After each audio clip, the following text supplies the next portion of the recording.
Nestle provides you with tastier and healthier everyday choices to enhance your quality of life. Nestle, good food, good life. No matter how far we plan ahead or how smart and efficiently we work, life has a tendency to throw us curveballs. Gurus tell us that these obstacles make us stronger, but even with this positive perspective, it can get quite difficult to weave through the tiredness, the bad habits and the unhealthy routine. The beginning of the year, in contrast, is the perfect time of the year to discard the bad and resolve to do the good. But how? New Year's resolutions? No. I do not make New Year's resolutions purely because of the fact that I just keep going day by day. I make New Year's resolutions, but I'm not sure that I always stick to them. I do make rule license, but I never actually keep them.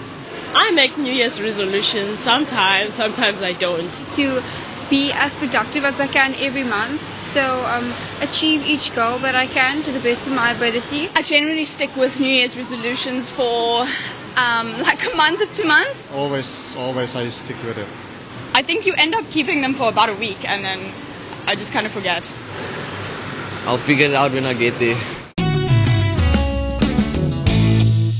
With me in studio today is health and fitness expert Lisa Rally, dietitian Nazneen Khan from Nestle, and Dr. Lerato Masemola. Welcome to Doctor's Orders. Thank you. And Nazneen, having a healthy diet and saying they're going to have a healthy diet as part of your New Year's resolution is very, very common. How do people deal with this? The first thing that I want to recommend is don't get onto any fad diets. Okay. The fact of the matter is that there's so many of them out there. You don't know which one to choose. None of them are well balanced. They're very extreme. So as soon as any diet tells you cut out any single food group, you should know that there's going to be some kind of deficiency in that diet. So you want to stay away from that.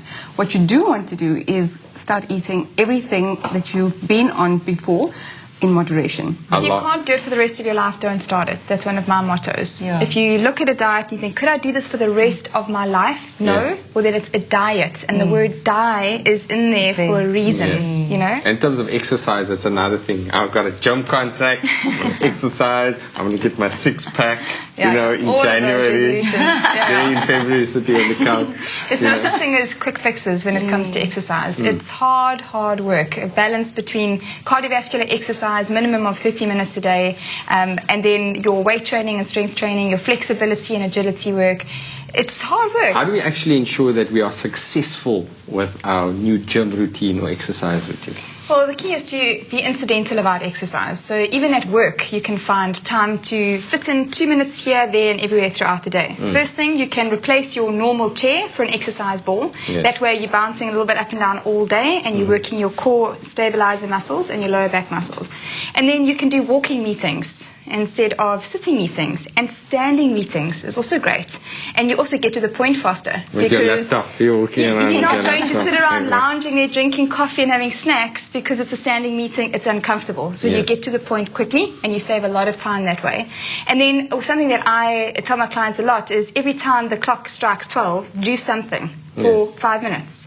So that means do some dips on the edge of your chair, do a wall squat, do some push-ups. But with the exercise thing, also the mind shift. Everybody, you know, January, let me take up the gym contract. Yes. If you can't afford it, definitely don't. If you're not going to go, don't. You can leave your gate and run, walk, cycle. You can, you know, get out of your bed, start doing push-ups. You know, but do a little bit of cardio with a skipping rope. You can use a skipping rope at home. You don't need to be at a gym to use that. So be creative, and if it's a money cost, then don't dwell on that. You have to do something. Walking up and down the street is not going to cost you money. And find a friend to join you, because that just helps you commit to each other, walking or exercising. It's just accountable. The key is actually to have your goals, have your assessment done, and then start out really slowly, whether it's at home or at a gym, and just increase your intensity or duration by 10% a week. That is it, no more than that, because you setting yourself up to fail because you're going to be too sore, too stiff. It's going to take too long. Exactly, and then you're going to be put off because you've had a bad connotation with exercise. It's a bad experience. You have a really hard workout, pick up the heaviest weights you can. I can bench press so much, the next day you can't. And then you can't train for the whole week, you know, so just increase it by 10% a week, and that'll give you a sense of achievement. It'll be motivating because you've stuck to something for a period of time, and there's more chance that you'll get to your goal. So Ratu, obviously the mindset is the most important thing in maintaining your New Year's resolution. January brings in a whole lot of emotions and hope for a new beginning. Let me turn over a new leaf. I've left all my bad habits in December. It's a new year. Hopefully nobody remembers what I did last year. You know, so, but if you don't start planning, it's not gonna happen. And your resolutions, it should not be called New Year's resolution, because then they tend to end by the 5th of January. You've forgotten about them. It should be continuous goals, you know, that as the year changes, then you revamp them and relook at them. So mindset, very important. Attitude, you know, it has to be a positive outlook. If you're a parent or you're in a family, group efforts tend to have sustainable effects. Your children learn from you. So if you don't exercise, you can't now tell your kids, now get up and run. They're going to be like, but mommy, you're not doing it, you know. So the kids mirror what their parents do. And when you are making those resolutions, don't forget the children. And I also like you to emphasize, you must have your health resolutions. If you don't set up your regular appointments for your checkups, for your screenings, if you have chronic illnesses, to make sure that, you know, your medication's up to date, you see your doctor regularly, and keep to them, diarize them, you know, note it down. If it's not written, it's not done. Any final tips? Yeah, I don't think anyone can stay motivated for weeks and months on end without any kind of reward. And ideally, you don't want to make that a food reward. But I think people should be celebrating all the smaller achievements that they achieve. So if you give yourself these little rewards as you go, the minute you have that reward, you're going to have a sense of achievement, and motivation will be spiked. And that'll give you the fuel that you need to continue on the next little bit of your journey. And just lastly, from my side, is surround yourself with people that want the best for you. It takes teamwork. So be very selective of who you tell, and make sure that your spouse is on board with you, that your friends, family, children all know your mission. So everybody should be involved in the resolution. Hasni? For me, I think it's very important to document your goals, because that reinforces what you're aiming for. And whether it be your health resolutions or health goals, that I need to go and have a checkup, or I need to go and do something for myself, I think it's also important to document what you're eating, even if it's for that first week when you're starting your healthy plan. Because the amount of information that you document, you actually realize then what you've actually put into your mouth. And for me, I think that can really be and increasing the information and the knowledge of what is actually going on. It's about behavior change. I mean, we have so much of knowledge. It's really about changing what we have into making things happen for ourselves.